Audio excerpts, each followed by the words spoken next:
సినిమాలోకి రాకముందు ఏం తిరిగినండి నేను. ఈ మన పాడేరు, అరకు, ఈ భాస్కర, ఈ రంపచోడవరం ఇవన్నీ అంటే బేసిక్గా మన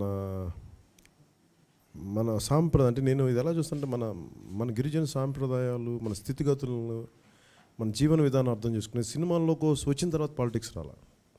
నేను బేసిక్ మన సామాజిక వ్యవస్థను అర్థం చేసుకున్న తర్వాత సినిమాలోకి వచ్చాను. సో నాకు అదే సినిమాలో కనిపించేది.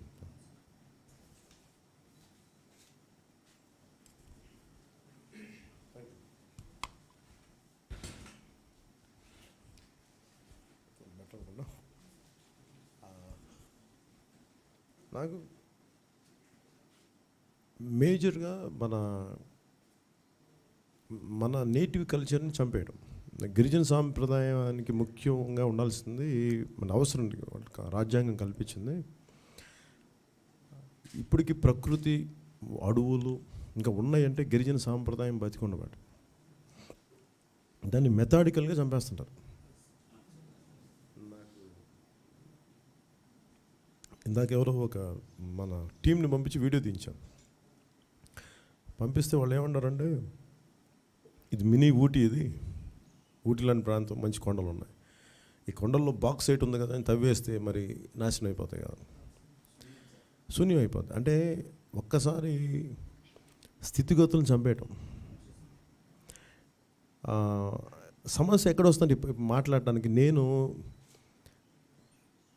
మన అవసరాలకి మైనింగ్ అవసరం బేసిక్గా, కానీ మైనింగ్ ఎక్కడ చేయాలి, ఎలా చేయాలన్నదే బేసిక్ పొలిటికల్ విఘ్నత ఉండాలి. అంటే రెస్పాన్సిబుల్ మైనింగ్ ఉండాలి. ఇప్పుడు అమెరికా ఇప్పుడు భూమిలో ఎక్కడ తవ్వినా ఏదో గని ఉంటుంది. ఇప్పుడు అమరావతిలో ముఖ్యమంత్రి గారి ఇంటి కింద కూడా ఏదో దొరుకుతుంది తవ్వాలి అనుకుంటా, కానీ తవ్వాలా లేదా అనేది వారి స్థాయిని, వారి విఘ్నతను బట్టి ఉంటుంది. నాకు డిస్ప్లేస్మెంట్ ఆఫ్ పీపుల్ చాలా, అంటే ఆ డిస్ప్లేస్మెంట్ తెలుగులో ఏమంటామండి, డిస్ప్లేస్మెంట్ తెలుగులో ఏమంటాం, చలనాచతురు చేయటం కాదు, స్థానభ్రంశం. అంటే ఒకరు ఒక జీవన విధానం బతుకుతున్నప్పుడు వాళ్ళని ఆ మైండ్స్ కోసం అంటే నాకు they are close to nature.